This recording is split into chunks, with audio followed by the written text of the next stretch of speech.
Aviator. Rusha ndege, ushinde. Wapi utatua? Uamuzi ni wako. Aviator inapatikana kupitia pmbet.co.tz. Yetu ya marudiano sisi na wao itakuwa ni tarehe 13 ya mwezi wa 9 mwaka 2026, mechi ambayo itapigwa Dar es Salaam. Uwanja tutakuja kuwatangazia hapo baadaye. Kikosi chetu kinataraji kuondoka tarehe 4 ya mwezi wa 9 mwaka huu 2026 kuelekea Malawi. Taondoka hapa asubuhi kwenda kuwafuata wapinzani wetu Mighty Wonders. Tapumzika, tafanya mazoezi jioni ya tarehe 4, tafanya mazoezi tarehe 5 na tarehe 6 tutaamkia uwanjani kwenda kupigania mnyama kufuzu kwenda hatua ya kwanza na hatimaye ligi ya mabingwa na hatimaye hatua ya makundi ya ligi ya mabingwa Afrika. Tunakwenda kutarajia tena kwenye michuano ya kimataifa baada ya msimu jana kuwa na anguko baya kweli kweli. Kwa miaka mingi tangu tumeanza kujipambanua kwenye uga wa kimataifa hatujawahi kuishia hatua ya makundi. Lakini katika hali ya kushangaza kweli kweli, mwaka jana tumeshindwa kuvuka kutoka hatua ya makundi na kwenda hatua ya robo finali. Ilikuwa ni mwaka mzito kwa Simba Sports Club, ulikuwa ni mwaka mgumu kwa Simba Sports Club, na ulikuwa ni mwaka wa fedheha kweli kweli, timu kubwa aina ya Simba Sports Club kushindwa kuvuka hatua ya makundi na kwenda hatua ya robo finali. Sisi failure yetu ambayo tulikuwa tumejiwekea kuwa ndio benchmark ya kufeli ilikuwa ni robo finali, lakini mwaka jana tukashindwa kuvuka hata hatua ya makundi na kufika hatua ya robo finali. Sasa ya mwaka jana yameshapita, yaliyopita si ndwele. Tumekaa chini tukafanya analysis ya kiutawala na ya kiufundi, tukaangalia tumekosea wapi, tukapata majibu na tukafanya usajili mkubwa ili uweze kuja kutusaidia kwenye michuano ya kimataifa. Ukiangalia wachezaji tuliokuwa nao ambao tumewasajili ni wale wachezaji ambao kwanza wana energy, lakini wana experience na exposure kubwa ya kuisaidia Simba kwenye michuano ya kimataifa. Imani yetu ya kwamba mwaka huu kwa mapenzi yake Mwenyezi Mungu tutavuka hatua ya makundi, tutakwenda mpaka robo finali. Lakini bado robo finali sio hatua ya kujivunia kwa Simba Sports Club. Malengo yetu kwenye michuano ya kimataifa msimu huu ni kucheza nusu finali ya ligi ya mabingwa barani Afrika.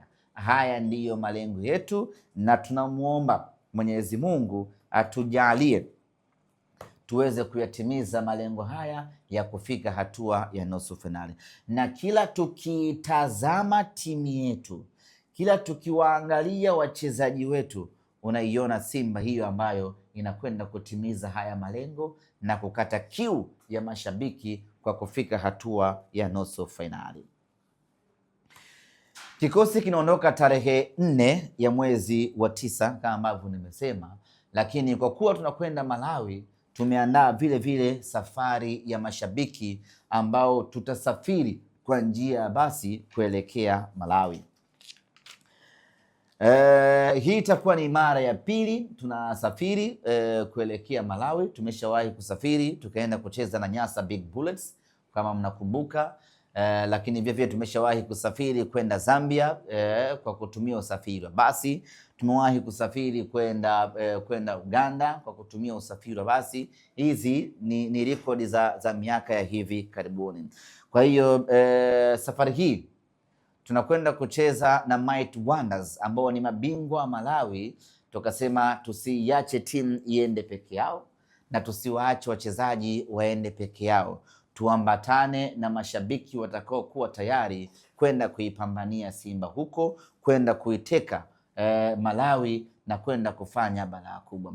Sisi tunaamini huu ukanda wote wa kusini mwa Afrika huu, ukitoa Afrika Kusini, ukanda wote huu, sio Botswana, Malawi, sio Zambia, Zimbabwe, ukanda wote huu Simba Sports Club tuna uwezo wa kufika na kuiteka nchi husika na kuiweka chini ya uangalizi mkali wa mashabiki wa Simba mpaka pale mechi itakapomalizika. Kwa safari hii tunarejea tena Malawi, na safari hii tunataka kuvunja rekodi ya kusafiri na mashabiki wengi kweli kweli kuwahi kutokea. Kwa mantiki hiyo basi, tutakuwa na msafara wa mashabiki wa Simba ambao safari yetu itaanza tarehe 3 ya mwezi wa 9 saa 12 jioni, saa 1 kamili jioni. Safari yetu itaanzia hapa Dar es Salaam mdogo mdogo kuelekea Lilongwe, mji mkuu wa Malawi. Tutarejea Dar es Salaam tarehe 6 ya mwezi wa 9, kwa maana baada ya mchezo kumalizika, mnyama ashachukua zake ushindi wa kutosha pale Lilongwe Malawi. Hapo hapo mashabiki ambao tumesafiri na basi, tunaingia kwenye mabasi yetu, tunarejea Tanzania kwa ajili ya kuja kuendelea na shughuli nyingine. Kwa hiyo utaratibu wa safari ni kama ufuatavyo. Tunataraji kuondoka Dar es Salaam saa 1 kamili usiku siku ya tarehe 3 ya mwezi wa 9. Safari yetu itaanzia Ubungo kwenye kituo cha mafuta cha Engen mkabala na Ubungo Plaza. Ni sehemu maarufu ambayo tumekuwa tukianzia safari yetu hapa. Kwa wale ambao wamesafiri kwenda Ngorongoro wanakumbuka sehemu ambayo tulianzia safari yetu. Na safari hii ni tofauti kidogo na safari za kikawaida za mashabiki. Hii ni safari ya luxury, ni safari ya kuenjoy, ni safari ya kufurahia, ni safari ambayo tunakwenda huku tunafurahia safari yenyewe. Ni safari ambayo ndani yake kunakuwa na burudani, kuna entertainment ya kutosha. Ni safari ambayo haturuhusu aina yoyote ya udhia ndani yake. Yaani watu wanakuwa comfortable, wanaenjoy mwanzo mpaka mwisho wa safari. Ni adventure. Nikisema neno hilo tutaelewana vizuri. Ni adventure, ni safari ya kwenda kufurahia maisha yetu ya sisi kuwa Simba Sports Club. Kwa hiyo kwenye gari kunakuwa na burudani za hapa na pale. Wakati tunakwenda Malawi, kuna mtu mmoja kwenye gari nilokuwa nimepanda, yeye aligeuka akawa DJ. Alikuwa na DJ booth yake, akafungua akaweka hapo, akawa anagonga ngoma mwanzo wa safari mpaka mwisho wa safari. Kwa hiyo na safari hii yule bwana nimemsahau jina lake, lakini kwenye gari yetu namba 2 tulikuwa tunamuita DJ. Kwa hiyo nimkaribishe yeye na timu yake, tuambatane pamoja kuelekea Malawi, aje na muziki wake aufunge pale, watu wacheze, waenjoy, wafurahi. Usikose burudani kibao. Pakua PMTV Extra kupitia Play Store au tembelea tovuti yetu pmtvextra.co.tz. PMTV Extra, tuko kiburudani zaidi.